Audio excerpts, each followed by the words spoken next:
الرحمن الرحیم۔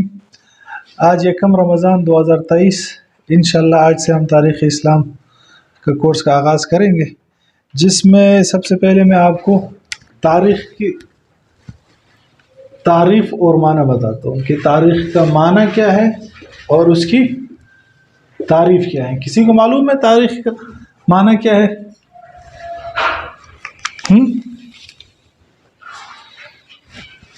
Any one? No? وقت بتانا، اس کا معنی کیا ہے؟ وقت بتانا۔ اور اس کی تعریف یہ ہے کہ زمانی اعتبار سے، زمانی مطلب وقت کی ترتیب کے اعتبار سے واقعات کی جستجو کرنا، یعنی کہ پہلے زمانے میں کون سا واقعہ پیش آیا، دوسرے میں کون سا پیش آیا، تیسرے میں، اس کی جستجو کرنا، اس کو تلاش کرنا، اس کو تاریخ بولتے ہیں۔ ویسے اور لوگوں نے مختلف تعریفات کی ہے، لیکن یہ ایک جامع تعریف ہے اور آسان بھی ہے۔ کیا تعریف ہے؟ زمانے کی ترتیب کے اعتبار سے، وقت کی ترتیب کے اعتبار سے واقعات کو جستجو کرنا۔ جستجو کسے کہتے ہیں؟ تلاش کرنا، اس کی فکر کرنا، ریسرچ کرنا۔ اچھا، اس کا موضوع کیا ہے؟ تاریخ کا موضوع کیا ہے؟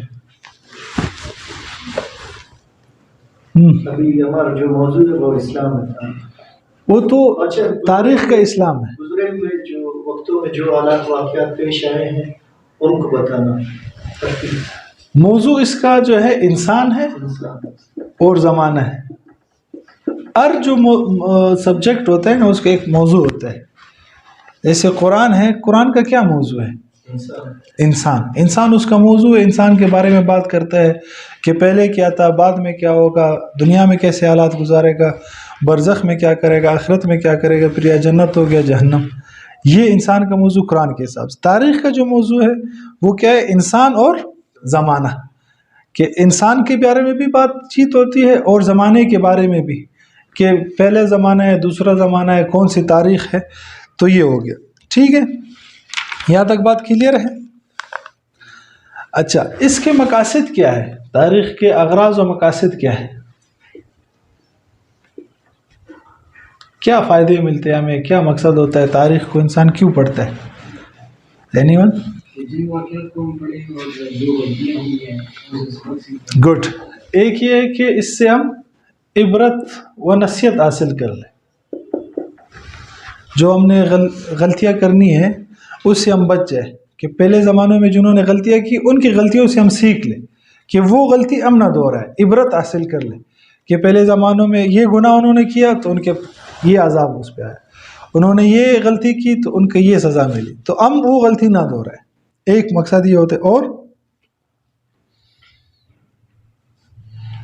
قومی صفات، قوموں کی صفات سے آگاہی، کہ اس میں کیا کیا صفات تھی، کیا اچھی صفات تھی اور کیا بری صفات تھی۔ تو اچھی صفات کو اپنانا اور بری صفات سے اپنے آپ کو بچانا، یہ کیا ہے؟ یہ ایک مقصد ہے۔ اور کیا مقصد ہو سکتا ہے؟ جی کچھ تو بولے یار، غلط بولے لیکن بولے تو اپنے سے کچھ سوچے نا، تاریخ کا کیا مقصد ہے ہم پڑھتے ہیں؟ اپنے مستقبل کو سنوارنا۔ تاریخ سے ہم مستقبل کو بھی سنوار سکتے ہیں۔ کیسے سنوار سکتے ہیں؟ بتائیں کہ بھئی تاریخ تو پچھلے زمانوں کی بات ہوتی ہے، تو ہم مستقبل کو کیسے سنوار سکتے ہیں؟ جیسا پہلے آپ نے بتایا کہ تاریخ کا جو مقصد ہے اس سے عبرت اور نصیحت حاصل کی۔ جب آپ نے نصیحت حاصل کی تو اسی لحاظ سے آپ اپنا مستقبل سنوار سکتے ہیں۔ جی، مطلب جب آپ نے ایک چیز نوٹ کر لی یار کہ یہ بندے نے اس راستے پہ چل کے یہاں تک یہ پہنچ گیا ہے، تو میں بھی اس راستے پہ چل کے یہاں تک پہنچ سکتا ہوں۔ اب بھی ہمارے ہاں مسئلہ یہ ہوتا ہے جیسے میں نے کہا کہ مستقبل کو کیسے سنوار سکتے ہیں تاریخ سے، کہ جو بندہ جس راستے پہ چل کر اس نے کامیابی حاصل کی ہے، ہم بھی اس راستے پہ چل کے کامیابی حاصل کریں، اور جس بندے نے جس راستے پہ چل کے ناکامی حاصل کی ہے، ہم بھی اس سے اپنے آپ کو بچائیں تو ناکامی سے ہم بچ جائیں گے۔ ہمارے ہاں مسئلہ یہ ہوتا ہے کہ اگر کسی نے اس پوائنٹ بی پہ جانا ہے اور وہ پوائنٹ اے پہ کھڑا ہے، اب اس کے سامنے اگر دریا ہے اور اس میں 4-5 راستے ہیں، ہم لوگ کیا کرتے ہیں؟ ہم لوگ خود سے کوشش کرتے ہیں کہ وہاں پہنچ جائے۔ ہم یہاں سے آتے ہیں یہاں پتہ چلتا ہے اچھا یار یہ راستہ تو بند ہو چکا ہے. کئی پہلے زمانے میں یہاں ایک راستہ تھا لیکن اب وہ راستہ نہیں رہا. پھر ہم کیا کرتے ہیں یہاں سے آتے ہیں اس راستے پہ, اچھا پتہ چلتا ہے یار کیا ایک پل ایک برج تھا ایک زمانے میں وہ ٹوٹ چکا ہے سیلاب کی وجہ سے, یہ راستہ بھی نہیں ہے. 2 سال ہم یہاں ضائع کر دیتے, 2 سال یہاں ضائع کر دیتے. پھر ہم جب یہاں آتے ہیں یہاں پتہ چلتا ہے کہ یہاں یہ راستہ بھی جو ہے بند ہو چکا ہے, خراب ہو چکا ہے. 2 سال ہمارے یہاں. پھر جب ہم آتے ہیں یہاں سے ہمیں راستہ مل جاتا ہے. گویا یہ دروازہ اوپن کر لے تاکہ کچھ لائٹ آ جائے. گویا ہمیں 6 سال 8 سال لگ جاتے ہیں یہاں سے یہاں تک پہنچتے ہیں. اگر ہم صحیح معنوں میں یہاں پہنچنا چاہتے تو ہمیں کیا کرنا چاہیے کہ جو بندہ اس راستے سے گزر چکا ہے پہلے یہاں تک پہنچ چکا ہے, ہم اس سے پوچھ لیں کہ بھائی میں نے یہاں جانا ہے کیسے جاؤں. وہ آپ کو بتائے گا یار یہ سارے راستے بند ہیں آپ یہاں سے جائیں. تو 8 سال کے بجائے ہم 2 سال میں یہاں پہنچ سکتے ہیں. لیکن ہمارے یہاں یہ چیز نہیں ہوتی. ہم خود سے چوٹے کھاتے ہیں, خود سے در پدر پھرتے ہیں, خود سے ہر چیز میں سر مارتے, پھر جا کے ہم کہتے ہیں او یار ہمارے ساتھ یہ ہو. تو جس بندے نے جس طریقے سے کامیابی حاصل کی ہے اسی راستے پہ چل کے ہم بھی کامیابی حاصل کر سکتے ہیں. اس طرح ہم تاریخ سے اپنی اس کو سنوار سکتے ہیں مستقبل کو. اب تاریخ کی اپنی تاریخ کیا ہے, تاریخ کب سے لکھنا اسٹارٹ ہوئی, کب سے تاریخ وجود میں آئی. بتائیں. تاریخ یہ ہے کہ لوگ محفلوں میں بیٹھ جاتے تھے, کچھ اشعار سناتے تھے اور کچھ جو قوالی ٹائپ چیزیں ہیں وہ ہوتی تھی, اس میں اپنے آباء و اجداد کے وہ کارنامے بیان کرتے تھے منظوم نظم کی شکل میں, اشعار کی شکل میں. اس طرح وہ اپنے بچوں کو وہ بتاتے تھے. اس طرح چلتے چلتے پھر بادشاہ جب آئے انہوں نے پھر اپنی تاریخ لکھوانا شروع کر دیا. یار بادشاہ نے بھائی اپنی تاریخ لکھوانا شروع کر دی کہ یار میں نے یہ چیز کر لی, یہ اپنے اس میں نوٹ کر دیتا. اس طرح تاریخ کا لکھنے کا آغاز ہوا. بادشاہوں نے اس کو اسٹارٹ کیا اور پھر آہستہ آہستہ اس فن میں ترقی ہوئی اور پھر اس باقاعدہ ایک فن بن گیا, ایک موضوع بن گیا جس پہ ابھی آج کل لوگ PhDs بھی کرتے ہیں. اچھا, اب تقویم کہتے ہیں کیلنڈر کو. عیسوی کیلنڈر کب سے شروع ہوا ہے کسی کو پتہ ہے؟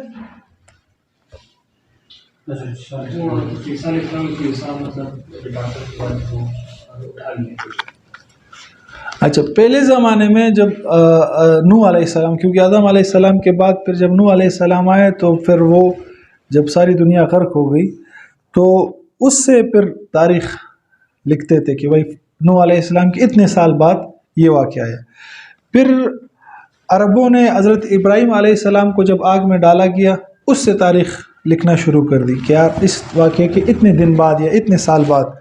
پھر اس کے بعد اولاد اسحاق جو یہود کہلاتی ہے, ٹھیک ہے, انہوں نے تخمینہ لگایا کہ موسیٰ علیہ السلام یوسف علیہ السلام سے موسیٰ علیہ السلام تک کے درمیان کا, پھر موسیٰ علیہ السلام سے لے کر سلیمان علیہ السلام تک, پھر سلیمان علیہ السلام سے عیسیٰ علیہ السلام تک. اس طرح وہ تاریخ لکھتے تھے. پھر اس کے بعد اولاد اسماعیل یعنی کہ جس میں ہم لوگ بھی ہے, یعنی کہ حضرت محمد صلی اللہ علیہ وسلم کی امت شامل ہے, انہوں نے کیا کیا کعبۃ اللہ کی تعمیر سے تاریخ لکھنا شروع کر دی. پہلے تو حضرت آدم علیہ السلام نے کی, وہ میں بتا دوں گا. بعد میں جب حضرت ابراہیم علیہ السلام اور اسماعیل علیہ السلام نے تعمیر کی اس سے تاریخ لکھنا شروع کرتے تھے. اور بعد والوں نے پھر کیا کیا, جو حضور صلی اللہ علیہ وسلم کے زمانے میں عام الفیل, جو حضور صلی اللہ علیہ وسلم کی پیدائش سے 55 یا 50 دن پہلے ایک واقعہ پیش آیا تھا جو سیرت میں ہم نے پڑھا بھی ہے, آگے بھی پڑھ لیں گے انشاءاللہ, کہ وہ ایک لشکر ابرہہ لے کر بیت اللہ کو اڑانے جا رہا تھا. سنا ہے وہ, اس سے لوگوں نے تاریخ لکھنا شروع کر دی. پھر حضور صلی اللہ علیہ وسلم جب آئے انہوں نے جب ہجرت کی, پھر ہجرت کے بعد یہ تاریخ لکھنی شروع ہو گئی. اور حضرت یہ ہجرت کس نے متعین کی کہ یہاں سے تاریخ ہے؟ حضرت عمر رضی اللہ تعالیٰ عنہ نے یہ فیصلہ کیا.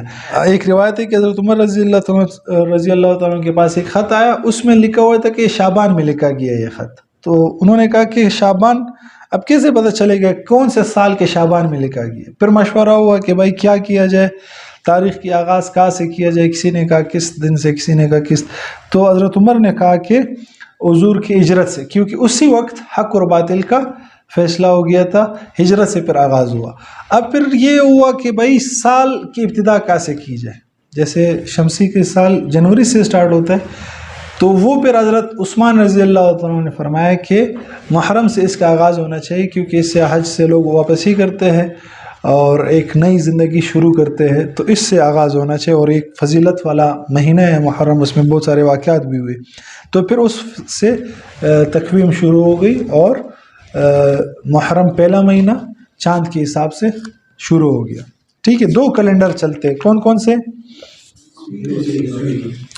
عیسوی کیا ہے وہ بتائیں. صحیح صحیح, بس یہ 2 ہے. ایک میں شمس کو دیکھا جاتا ہے یعنی سورج کے حساب سے جنوری, فروری, مارچ, اپریل, اور ایک میں چاند کا حساب ہوتا ہے. محرم کے بعد کون سا مہینہ ہے؟ سفر. اس کے بعد ہاں نہیں کرو یار, رجب تو ابھی گزر گئی. ربیع الاول, ربیع الثانی. آپ کو پتہ ہے یہ پورے مسلم اس میں اس کو یاد رکھنا واجب ہے. اگر ایسے مسلمان ایک علاقے میں جس کو یہ تاریخ یاد نہیں رہی تو سب یہ فرض کفایہ ہے, سب گنہگار ہوں گے. مہینوں کے نام اور تاریخ یہ ہجری بھی کہ یاد ہونی چاہیے کہ بھائی کون سی تاریخ چل رہی, کون سا سن چل رہا ہے. کسی کو پتہ ہے کون سا سن چل رہا ہے؟ 1444 ہے, کنفرم ہے؟ ہاں, کون سی تاریخ ہے؟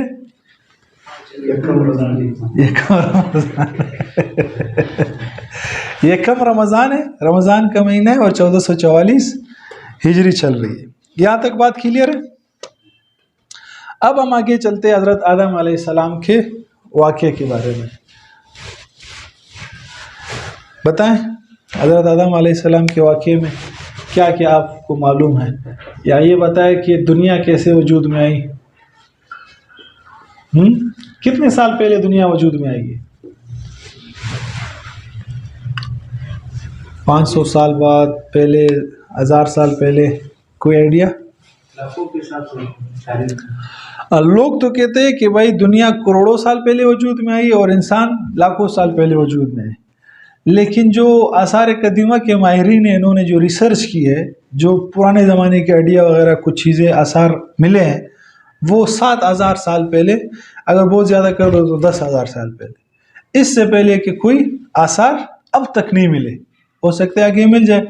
تو یہی کہا جاتا ہے کہ دنیا کے وجود میں آنے یعنی حضرت آدم علیہ السلام کی پیدائش سے لے کر اب تک تقریباً 7-8 ہزار سال کا ایک عرصہ گزرا ہے. پھر مختلف تہذیبیں اس میں آئی ہے, چینی تہذیب ہے, فلانا تہذیب, ہڑپا, منجو-دوڑو, مختلف تہذیبیں ہیں. تہذیب کسے کہتے ہیں؟ ہاں, رہن سہن کا جو طریقہ ہے اس کو تہذیب بولتے ہیں. پہلے زمانے میں لوگ اکیلے رہتے تھے, ان کا جو سب سے بنیادی مقصد ہوتا تھا وہ یہ ہوتا تھا کہ بس وہ اپنی جان بچا لیں, بس کھانا پینا مل جائے ان کو, بس وہ جان بچ جائے ان کی, بس اس طرح وہ زندگی گزارتے. پھر لوگوں نے یہ سوچا یار کہ کیوں نہ ہم آپس میں مل جل کر رہے اور مل جل کر ہم ایک دوسرے کے ساتھ تعاون کریں. اس طرح تہذیب وجود میں آئی. پھر مختلف تہذیبیں, جیسے ہماری تہذیب الگ ہے, یورپین کنٹریز کی تہذیب الگ ہے. تہذیب کو انگلش میں کلچر بولتے, کیا بولتے ہیں, ہے نا. تو وہ مختلف تہذیبیں اس طرح وجود میں آئی. پھر چینی تہذیب ہے, اور سندھ کی تہذیب بہت پرانی تہذیب ہے, ہڑپا ہے, منجو-دوڑو اس میں ہے. آپ میں سے کوئی گئے ہڑپا ہے, منجو-دوڑو؟ جانا چاہیے, بچوں کو لے جانا چاہیے, میں کیا ہوں الحمدللہ. خیر, تو تقریباً 7000 سال پہلے حضرت آدم علیہ السلام جو پہلے انسان ہیں. اب یہاں ڈارون کا نظریہ بھی اس کو تھوڑا سا چڑھتے ہیں, اس میں ڈاکٹر صاحب آپ اس پہ تھوڑی بات کریں, کیا کہتے ہیں؟ انسان اور جو جاندار چیزیں ہیں ان کا وجود ایک سیل سے جو ہے نا اسٹارٹ ہوا ہے, اور کرتے کرتے پھر یہ جراثیم بنا, اور جراثیم سے خلیہ, پھر کیڑوں مکوڑوں میں, اور پھر اس کے بعد جو ہے بڑے جانوروں میں, اور پھر بڑے جانوروں سے انسان سے پہلے کی جو حیوان ہے وہ بتاتا ہے, وہ بندر بتاتا ہے, پھر بندر سے جا کے جو انسان بنا ہے. اور باقاعدہ اس کے مطلب اپنی تھیوری کو پروف کرنے کے لیے اس کے پاس لاجکس ہیں اور فیکٹس ہیں کہ وہ ان کو پیش کرتا ہے. اور باقاعدہ اس نے ریسرچ کی، تقریباً یوں سمجھیں کہ آدھی دنیا تقریباً وہ گھوما اور مختلف جگہوں سے جو ہے نا اس نے چیزیں کلیکٹ کی. اس بیس پر جو ہے وہ اپنی تھیوری پیش کرتا ہے. تو ایک نظریے سے اگر دیکھا جائے تو اس کی جو تھیوری ہے وہ مطلب اس میں کچھ وزن ہے، لیکن ایک مسلمان ہونے کی حیثیت سے، کیونکہ ہمارا عقیدہ ہے، تو ہم ان سب چیزوں کو جو ہے وہ رد کرتے ہیں. اور جو قرآن اور حدیث میں ہمیں تعلیمات دی جاتی ہیں، ہمارا عقیدہ اور ایمان اسی پر ہے کہ انسان جو ہے وہ اللہ تعالیٰ نے ڈائریکٹ بنایا ہے، نہ کسی پہلے حیوان تھا نہ کوئی اور چیز. ڈائریکٹ جو ہے نا اللہ تعالیٰ نے حضرت آدم علیہ السلام کو وجود میں لایا، اور دوسرے جو حیوانات ہیں وہ بھی اسی طرح ہی وجود میں آئے ہیں اللہ کے عمر سے. لیکن ہمارا جو عقیدہ ہے وہ یہ ہے کہ سب سے پہلا انسان حضرت آدم علیہ السلام کو اللہ رب العزت نے تخلیق فرمایا، مٹی سے اس کو تخلیق فرمایا. اور آدم علیہ السلام سے پہلے کیا تھا؟ ہم لوگ تھے، ہماری روحیں تھی. ہاں، آدم علیہ السلام سے پہلے اللہ رب العزت نے جتنے روحیں آئیں گی دنیا میں، آدم علیہ السلام سے لے کر آخری انسان تک کی جو روح ہے، ان سب روحوں کو اکٹھا کیا. عالم ارواح اس کو بولتے ہیں. ان سب کو اکٹھا کر کے ان سب سے کہا الست بربکم، کہ کیا میں تمہارا رب نہیں ہوں؟ تو سب نے کہا قالوا بلا، بے شک آپ ہی ہمارے رب ہیں. پھر اللہ رب العزت نے تمام روحوں کو سلا دیا واپس، یعنی ایک قسم کی موت دے دی. اسی وجہ سے وہ قرآن میں ہے ہاں کہ 2 مرتبہ آپ نے ہمیں موت دی اور 2 مرتبہ آپ نے ہمیں زندہ کیا. تو 2 مرتبہ موت سے مراد ایک موت وہ جو عالم ارواح میں یا اللہ پاک نے روح کو سلا دیا، اور ایک موت جب انسان اس دنیا میں آئے گا پھر اس کے بعد یہاں سے جائے گا. 2 موت، اور 2 مرتبہ زندہ کرے گا اس دنیا میں بیچ کر، اور دوسرا جب مرنے کے بعد ہمیں آخرت میں زندہ کرے گا. اب یہ ایک تفسیر ہے اس کی. اچھا، قرآن کو اگر ہم انسان پڑھے نا صحیح معنوں میں، انسان اگر قرآن کو صحیح معنوں میں پڑھے تو انشاءاللہ جتنے بھی اشکالات انسان کے ذہن میں آتے ہیں، اعتراضات آتے ہیں، وہ سارے ختم ہو جاتے ہیں. مسئلہ یہ ہے کہ آج ہم نے قرآن کو بالکل پس پشت رکھ دیا ہے اور اس کو ہم نہ اسٹڈی کرتے ہیں. اس پہ ریسرچ کرنا، اس کو ترجمہ تفسیر پڑھنا تو دور کی بات، ہم تو اس کی تلاوت بھی نہیں کرتے، ہم کو وہ بھی نہیں آتی، اللہ معاف کرے. تو یہ بہت کمی کی بات ہے. رمضان کا مہینہ ہے تو ہمیں چاہیے کہ ہم قرآن کو پہلے تو ناظرہ کے ساتھ سیکھ لیں، اور اس کا ترجمہ کم از کم زندگی میں 1 مرتبہ تو پڑھ لیں کہ یار اللہ ہم سے چاہتے کیا ہے. 1 مرتبہ کم از کم پڑھ لیں، انشاءاللہ کوشش کریں گے. اچھا، آدم علیہ السلام کو اللہ رب العزت نے مٹی سے بنایا، پھر اس میں اپنی روح پھونکی، اس میں جان آئی. اور پھر فرشتوں کو اللہ پاک نے کس سے بنایا؟ نور سے. اور ان شیطان کو اللہ رب العزت نے آگ سے بنایا. اب جب آدم علیہ السلام کی تخلیق کی اللہ رب العزت نے، تو ان کو جنت میں رکھا گیا، اور ان سے یہ کہا گیا کہ آپ نے اس جنت میں جو بھی چیز آپ کو اچھی لگے وہ آپ کھا سکتے ہیں، پی سکتے ہیں. ایک درخت ہے اس کے قریب آپ نے نہیں جانا. اب لوگ اس میں کہتے ہیں کہ وہ درخت کون سا، اس کے پیچھے اتنی تحقیق کرتے ہیں، اور اصل جو آدم علیہ السلام کے واقعے سے جو سبق ہمیں ملتا ہے وہ ہم بھول جاتے ہیں. حالانکہ قرآن میں بتایا گیا ہے نا کہ ایک جگہ جو سورہ کہف میں ہے کہ 2 بندے تھے، تیسرا ان کا کتا تھا، یا 5 بندے تھے، چھٹا ان کا کتا تھا. پھر کہا اس سے کوئی لینا دینا نہیں. اب لوگ اصحاب کہف کے کتے کے پیچھے پڑ جاتے ہیں کہ اس کا رنگ کیسا تھا اور اس کی عمر کیا تھی. اس سے کوئی لینا دینا نہیں ہے. ہمیں بھی ہم جو پڑھیں گے یہاں تو اس سے ہمیں کوئی لینا دینا نہیں ہے. کس چیز کا درخت تھا، انگور کا تھا، سیب کا تھا، گندم تھا، کیا تھا، اس سے کوئی لینا دینا نہیں. بس ایک درخت تھا، اللہ نے منع کیا تھا آدم علیہ السلام کو، بس اتنا ہمیں یاد رکھنا ہے. اور آگے جو اسباق ملیں گے اس پہ ہم نے غور کرنا ہے. خیر، آدم علیہ السلام وہاں رہ رہے تھے تو پھر ان کو تنہائی کا احساس ہوا کہ وہ تنہا ہے. تو اللہ رب العزت نے پھر ان کے لیے بی بی حوا ان کی بائیں پسلی سے بنائی، اور وہ دونوں جنت میں رہنے لگے. اور اچھا، اس سے پہلے آدم علیہ السلام کو جب اللہ رب العزت پیدا کر رہے تھے تو انہوں نے فرشتوں سے کہا کہ میں اس طرح ایک اپنا خلیفہ بنانے جا رہا ہوں، آپ لوگوں کی کیا رائے؟ اب مشورہ تو ہم اس کو نہیں کہہ سکتے کہ اللہ رب العزت نے مشورہ کیا، لیکن یہ امت کو سمجھانے کے لیے، انسان کو سمجھانے کے لیے کہ کوئی بھی بڑا کام کرنے سے پہلے مشورہ کرنا چاہیے. اور اس کے بارے میں سورہ شورا پوری ایک سورت ہے. تو اللہ رب العزت نے جب یہ کہا تو فرشتوں نے کیا جواب دیا عربی میں کوئی بتائیں؟ نہ اس سے پہلے بتائیں یار، سورہ بقرہ میں ہے نا، انی جاعل فی الارض خلیفہ، قالوا اتجعل فیہا من یفسد فیہا، جو اس میں فساد پیدا کرے گا، یسفک الدماء، اور اس میں خون خرابہ کرے گا، آپ کیسے یہ پیدا کر رہے ہیں؟ وَنَحْنُ نُسَبِّحُ، اور ہم آپ کی بڑائی بیان کرتے ہیں، آپ کی تقدس کو بیان کرتے ہیں، تو بس اس کو پیدا نہ کریں. آگے کیا فرمایا اللہ رب العزت نے؟ فرمایا قال انی اعلم، کہ بے شک میں جانتا ہوں ما لا تعلمون، جو آپ لوگ نہیں جانتے. پھر کیا کیا اللہ؟ وعلم آدم اسماء، اللہ رب العزت نے آدم علیہ السلام کو چیزوں کے نام سکھائے اور ان کو علم دیا. پھر فرشتوں سے کہا کہ بھائی ان کے سامنے سجدہ کرو. فرشتوں سے پوچھا کہ بتاؤ ان چیزوں کے کیا نام ہیں، تو فرشتوں نہیں بتا سکے. فرشتوں نے کیا کہا کہ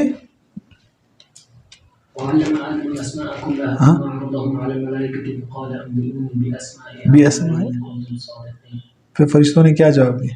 آگے پڑھے آگے. قال سبحانک لا علم لنا، کہ آپ پاک ہے، ہمیں اس کے بارے میں علم نہیں ہے. تو پھر اللہ رب العزت نے یہاں سے ہمیں پتہ چلتا ہے کہ انسان کو اگر عزت بھی ملتی ہے اور ایک درجہ جو دیا گیا ہے، فرشتوں سے بڑھایا گیا ہے، وہ علم کے سبب اللہ نے اس کو بڑھایا ہے انسان کو فرشتوں پہ. پھر فرشتوں کو کہا کہ اب اس کے سامنے آپ سجدہ کریں، تو سارے فرشتے سجدے میں چلے گئے الا ابلیس نہیں ہے. اب ابلیس کون تھا؟ ابلیس تھا شیطان، وہ ایک جن تھا جو فرشتوں کے درمیان رہتا تھا بہت زیادہ عبادت کی وجہ سے. وہ فرشتوں کے درمیان رہتا تھا، وہاں انہوں نے یہ فرشتوں نے جب سجدہ کیا، ابلیس نے کہا کہ میں نہیں کروں گا. خلقتنی من نار وخلقتہ من طین، کہ آپ نے مجھے آگ سے پیدا کیا ہے اور آگ اوپر بلندی کی طرف جاتی ہے، میں تو اس سے بہتر ہوں، افضل ہوں، اور یہ مٹھی تو نیچے ہوتی ہے، یہ پستی ہوتی ہے، اس میں کیسے اس کے سامنے سجدہ کروں؟ تو وہ اس نے انکار کیا، تو اللہ رب العزت نے اس کو دھتکار دیا اور اپنے بارگاہ سے اس کو نکال دیا. اب آدم علیہ السلام جنت میں رہنے لگے.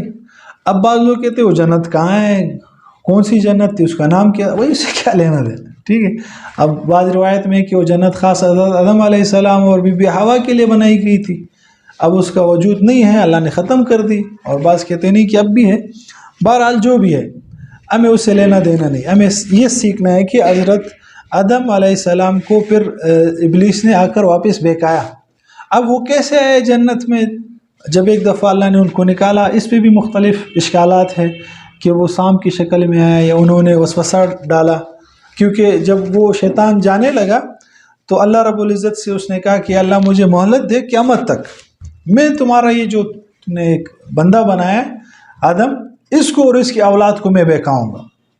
میں دائیں سے حملہ کروں گا، بائیں سے کروں گا، آگے سے پیچھے سے، ہر طرف سے میں اس کو بہکاؤں گا، اور اس کی زندگی میں جو میری بات مانے گا اس نے یہ کہا تو اللہ پاک نے اس کو مہلت دے دی. پھر اللہ رب العزت نے یہ کہا کہ ٹھیک ہے تم ان کو بہکا سکتے ہو، لیکن جو میرے نیک بندے ہوں گے، جن کا میرے ساتھ تعلق ہوگا، اس پہ تیری چال نہیں چلے گی.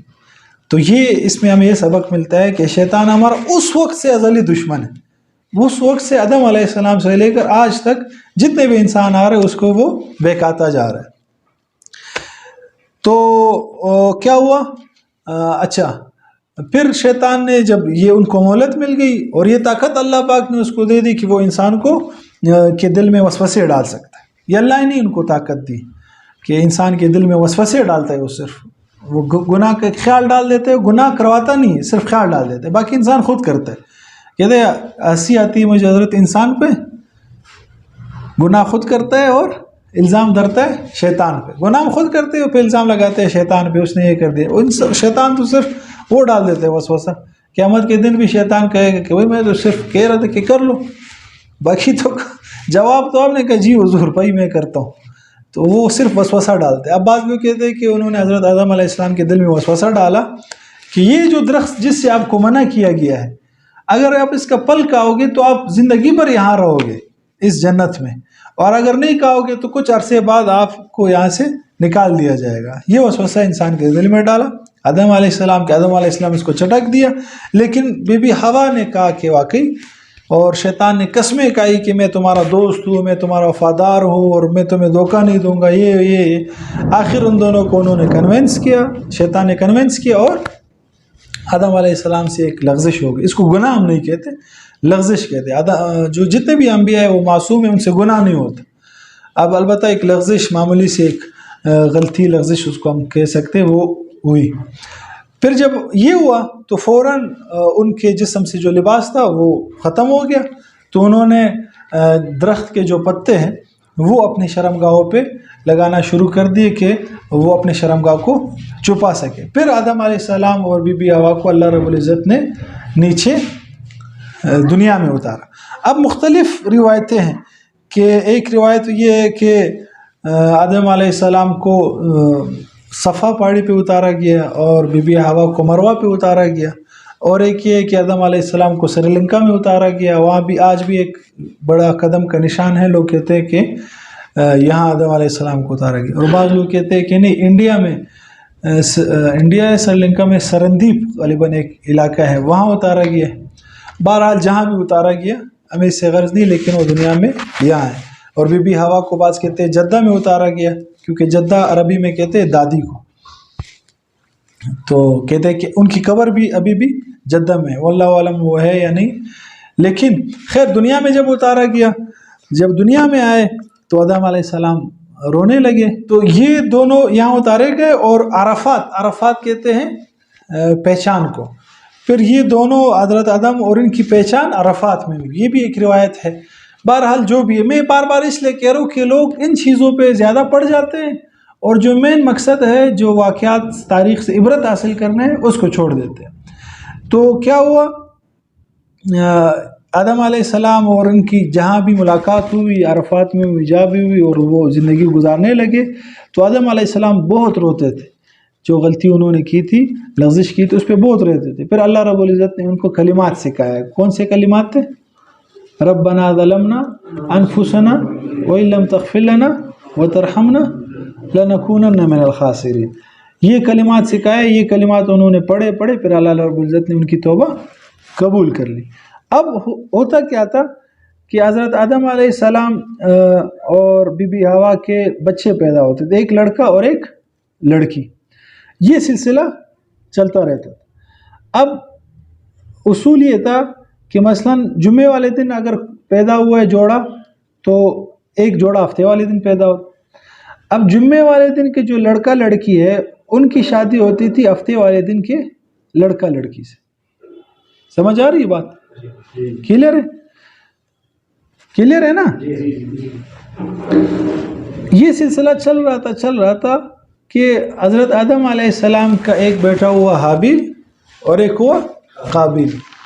اب حابیل کے جو بہن تھی اور جو قابیل کی بہن تھی، تو اصول تو یہ تھا کہ حابیل کی بہن کے ساتھ قابیل شادی کرتا اور قابیل کی بہن کے ساتھ حابیل شادی کرتا۔ قابیل نے کہا کہ نہیں، میں اپنی بہن سے نکاح کروں گا، جو حابیل کی بہن ہے اس سے نکاح نہیں کروں۔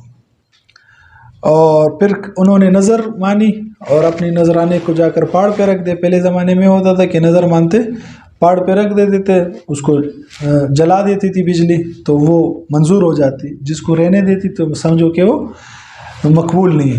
تو حابیل کا نظرانہ اللہ نے قبول کیا، قابیل کے قبول نہیں کیا۔ قابیل کو غصہ آیا اور اس نے کہا میں تو تمہیں مار دوں گا۔ میں نے کہا اگر آپ مارو گے، قرآن میں اس کا تذکرہ ہے، اور میں تو ہاتھ نہیں بڑھاؤں گا آگے۔ پھر انہوں نے اس کو مارا، اس کو جان سے مار کے اب پریشان تھے کہ کیا کیا جائے۔ پھر اللہ رب العزت نے 2 کوے بھیجے، وہ ایک مرا ہوا تھا، اس نے گڑھا کھودا اور دوسرے کوے کو اس میں ڈالا، تو انہوں نے کہا اچھا یار، یہ کوے سے بھی میں کمتر ہو، کہ اس نے اپنے دوست کو دفنا دیے۔ پھر وہ قابیل نے بھی اس طرح گڑھا کھودا اور حابیل کو دفنا دیے۔ پھر وہاں سے آگے سلسلہ چل رہا. تو حابیل اور قابیل کو یاد کرنے کا طریقہ یہ ہے کہ قابیل قاف سے اور قاف سے قاتل ہے. تو قاتل قابیل تھے، حابیل کے مظلوم تھے. تو پہلا گناہ جو آسمانوں میں ہوا وہ بھی حسد تھا، اور پہلا گناہ جو زمین بھی ہوا وہ بھی حسد تھا. حسد جیلیسی جس کو بولتے. ابلیس نے جیلیسی کی عدم سے اور راندہ درگاہ ہو گیا، اور قابیل نے جیلیسی کی حسد کیا حابیل سے، اور یہ رہتی دنیا تک جتنے بھی قتل ہوں گے ان کا جو گناہ ہے وہ ان کو ملتا رہے گا. یہ اس طرح آدم علیہ السلام کی نسل چلتی رہی اور آخر کار پھر بگاڑ پیدا ہوا. پھر نوح علیہ السلام آ گئے. پھر وہ انشاءاللہ کل. آج یہاں تک میرے خیال سے کافی.